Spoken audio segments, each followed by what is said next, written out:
and welcome to the show. We started this week's FailRace episode on State of Decay 2, trying to fix a car, and it seems fixing vehicles on this game is the most dangerous thing you can do because sometimes they do really weird stuff.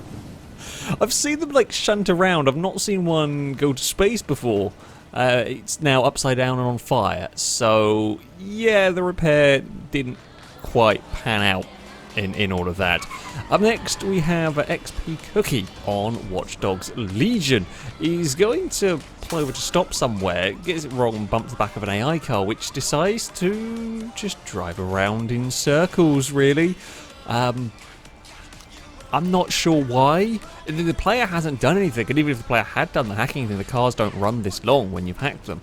It's just gonna drive around for some weird reason, not caring about pedestrians either. And Nicole up next on Just Cause 3, driving around with the boat, gets things a little bit wrong, tries to use like a jumpy thing to propel themselves away from the bridge support, doesn't work, ends up making matters worse as the boat bounces off the bridge support, ends up on, well, upside down, and that's not how boats are supposed to be. And this is Just Cause, so everything explodes. Sure enough, upside down boat is, yeah, not gone well. Not gone well at all in all of that. Parzival up next on Farming Simulator. Now, we all know this can have some janky physics. That much is for sure. Driving some sort of flatbed truck. So they're parking it, turning out, arriving wherever it is that they need to be getting it, reverse it into the space they want to, and they want to put the legs down on the truck to stabilise it a bit, which is a little bit funky. They go through the floor. It turns out if you try and retract said legs, that's when the truck wants to do a flip for style. It would have got away with a landing, almost. The building hadn't been there. Metalhead up next on Project Cars 2 as it starts of a race at Le Mans, and everything is going fairly normally as they head in towards the first corner. Doesn't quite get the braking right behind an AI car, ends up in trouble and out wide. Then things go a little bit weird as the vehicle first grip rolls across the track, and then even weirder as it gets launched up into the sky. Yep, that's not how you want to start your race at Le Mans. That much is for sure. Up next we have Cat on Art of Rally. Now, we've seen a grip rolling LMP car. A grip rolling rally car is kind of maybe makes a little bit more sense. This one, when it goes up on its side, catches it and manages to land, kind of rolls the other way to park perfectly on top of a hay bale. You can do that one better if you tried, to be honest. Well done on managing to park the vehicle perfectly on top of the hay bale with the roll there. That is not an easy thing to do. Zombie Gent up next is on Wreckfest. Speaking of rolling cars, is mid-pack driving in the hearse, gets things a little bit wrong heading over a jump. Just clips, I don't know, rocks or a mound of dirt to a massive roll. For that, actually lands on top of one of the other vehicles as well while doing it. That is a hell of a roll. Nevermind Me is up next on the long drive. Has a collection of stuff on the roof of their vehicles, headed along relatively high speed, hits a bump, and the game decides car needs to go to space.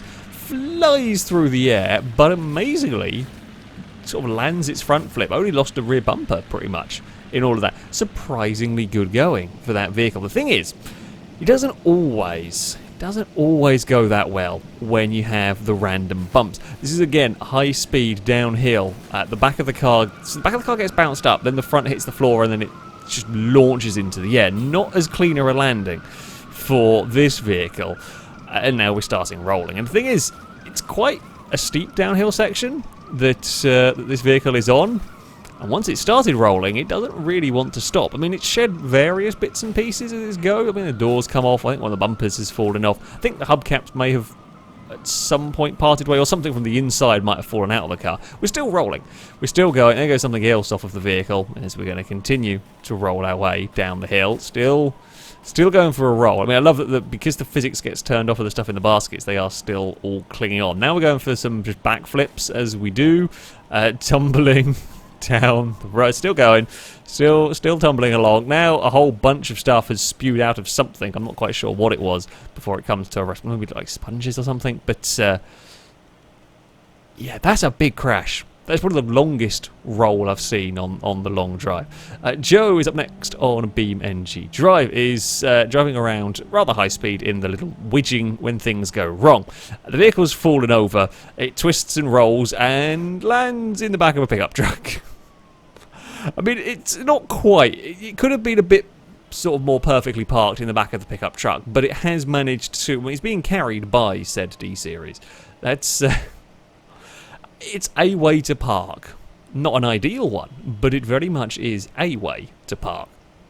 Up next, we have Volvo Brickfan on Beam. He's driving around with a big, serious, heavy-duty truck, a mod truck. In this one, is messing around with the AI traffic. Crashes into the back of a Piccolino, expecting not much of it. As you can see, things have gone wrong. Now, we've heard of crash welding before on this game. I have never seen a vehicle crash weld itself like solidly around a front wheel. The Piccolino is literally entirely wrapped around the front wheel of the truck, to the point where the truck is essentially using it as a wheel here. That's definitely not right. I'm amazed it doesn't do more damage to the truck. I mean, okay, it's torn out that section of vehicle, but it's still driving. It does stop spinning around at one point. By this point, it's now just being dragged along in that corner. Funny enough, the truck doesn't have much steering anymore, but yeah, that's quite impressive, I have to say. And finally, we have Max on Carmageddon Max Damage. Now, they're heading up towards a ramp. It's a complete part of a circuit where the respawning AI car gets in the way and just, messes up the jump. Now, the problem is, when you respawn for this jump, well, it doesn't quite respawn you far enough back. So, you've got to go in reverse. And then another AI car might turn up and want to ruin your day. So you've got to reset again. Right, now this time, definitely got the run up. Definitely set to go, oh no, we're going to spawn another car in front. I don't even know where that car came from. I don't know why the DeLorean turned up. But that's going to spawn in front. And at that point, the race is well and truly screwed. Oh, it's just, yeah, you couldn't time that one better if you tried. But there we go. That is going to be it for this episode. As ever, if you have clips you'd like to submit to this series, you can via a Google form. There'll be a link to it in the description. All the rules and how it works can be found on there. That, though, is going to be it from me. Thank you all very much for watching, and until next time, a goodbye.